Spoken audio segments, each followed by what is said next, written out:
मुझे physics subject में वो कॉन्फिडेंस नहीं आता जितना केमिस्ट्री और मैथ्स में आता है। जितने भी बच्चे जेईई की प्रिपरेशन करते हैं उनके स्टार्टिंग में मैंने देखा कि बहुत कॉमन प्रॉब्लम है। नमस्कार, मैं हूं डीसी पांडे और आज के इस वीडियो में हम इस बात का आंसर ढूंढेंगे कि स्टार्टिंग में जो फिजिक्स फोबिया होता है उसको हम कैसे दूर कर सकते हैं। सबसे पहले तो मैं आपको ये बता दूं कि ये एक बहुत ही कॉमन प्रॉब्लम है और प्रिपरेशन के स्टार्टिंग में as compare to chemistry and maths physics सबसे ज्यादा टफ लगता है और ज्यादा टाइम लेता है, लेकिन आफ्टर 6-7 मंथ्स ये बिल्कुल उल्टा हो जाता है। फिजिक्स बच्चों को इजी लगने लगता है और कम टाइम लेता है और इसीलिए आपने देखा होगा कि ज्यादातर जो बच्चे आईआईटी में निकलते हैं उनका नॉर्मली फिजिक्स बहुत एक फेवरेट सब्जेक्ट होता है और कई बार उसमें वो बहुत अच्छा स्कोर भी करते हैं। अच्छा, इसका रीजन बड़ा सिंपल है कि फिजिक्स हाईली कंसेप्चुअल सब्जेक्ट है और उसमें भी अगर आप मैकेनिक्स देखोगे तो उसमें तो ढेर सारे कंसेप्ट्स हैं और बहुत टफ कंसेप्ट्स हैं और वो 11th के बिल्कुल स्टार्टिंग में आ जाते हैं। अच्छा, हम ये सोच सकते थे कि मैकेनिक्स को हम बाद में भी रख सकते थे, लेकिन नहीं, वो बिल्कुल सही ढंग से डिजाइन है क्योंकि मैकेनिक्स के कई सारे कंसेप्ट्स बाद के चैप्टर्स में अप्लाई होता है। तो बेसिकली हमें होता क्या है कि उतने हाई कंसेप्ट्स को पहले लर्न करना है, अच्छी तरीके से अंडरस्टैंड करना है और तब उनको प्रॉब्लम्स में अप्लाई करना है। इसीलिए मैंने आपसे कहा कि स्टार्टिंग मंथ्स में फिजिक्स समझने में बहुत ज्यादा मेहनत जाती है और ये बहुत ज्यादा टाइम लेता है।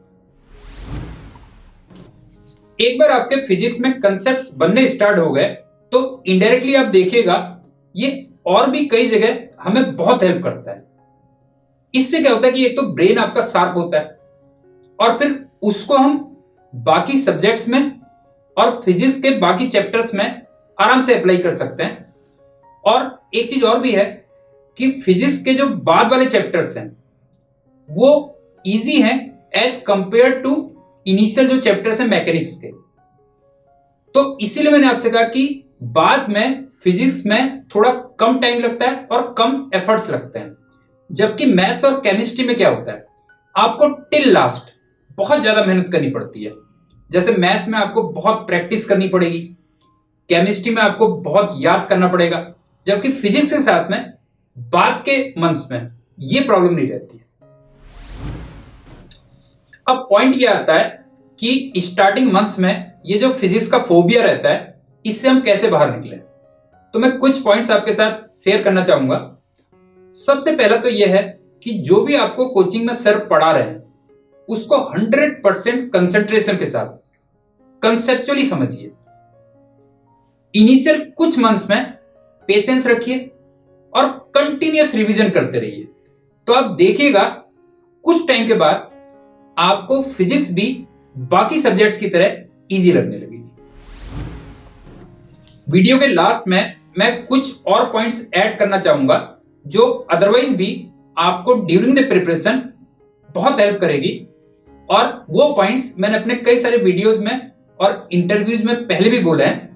सबसे पहला पॉइंट में आता हूं कि अगर मैं फिजिक्स को किसी मूवी से कंपेयर करूं तो बेस्ट कंपैरिजन होगा कि अगर मैं बहुत हाई लेवल की सस्पेंस थ्रिलर मूवी से कंपेयर करूं। जैसे इस टाइप की मूवी में क्या होता है, आपको एक तो पिक्चर बिल्कुल स्टार्टिंग से देखनी होती है और पूरे कंसंट्रेशन के साथ देखनी होती है, तभी कहीं लास्ट में जाके आप ये क्रैक कर पाते हो कि मर्डर किसने किया। सेम फिजिक्स के साथ होता है कि आपको बिल्कुल शुरुआत से हर लेक्चर देखना है और पूरे कंसंट्रेशन के साथ देखना है, तभी लास्ट में जाके आपके कंसेप्ट डेवलप हो पाते हैं और उनको फिर आप प्रॉब्लम्स में अप्लाई कर पाते हो। दूसरा पॉइंट यह है कि जैसे 5 उंगलियां बराबर नहीं होती, इसी टाइप से अगर किसी एग्जाम में आपको 3 सब्जेक्ट्स के पेपर देने हैं तो वो तीनों के तीनों कभी भी इक्वल लेवल पे नहीं होंगे। हो सकता है कोई सब्जेक्ट आपका बहुत फेवरेट हो और दूसरा थोड़ा कम फेवरेट हो। इसी टाइप से अगर मैं एक सब्जेक्ट के अंदर जाऊं तो उसके कई चैप्टर्स में उनमें भी डिफरेंस होगा। लेकिन फाइनली जो आप सिलेक्शन लोगे उसमें कभी भी कोई भी आपसे ये नहीं पूछेगा कि आपने किस सब्जेक्ट से सिलेक्शन लिया, इजी प्रॉब्लम से सिलेक्शन लिया या टफ प्रॉब्लम से सिलेक्शन लिया। तो ये डिफरेंस तो रहेगा ही रहेगा, एक कॉमन प्रॉब्लम है।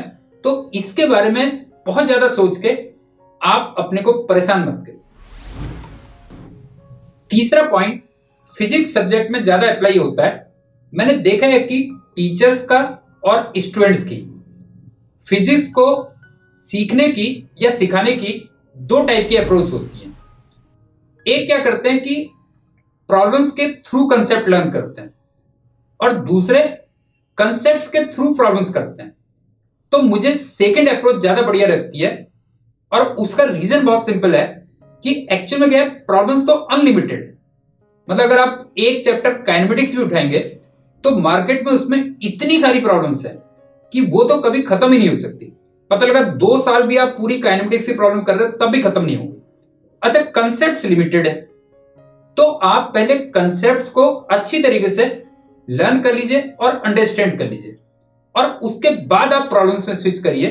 तो मुझे ये अप्रोच ज्यादा बेटर लगती है फिजिक्स के पॉइंट ऑफ व्यू से।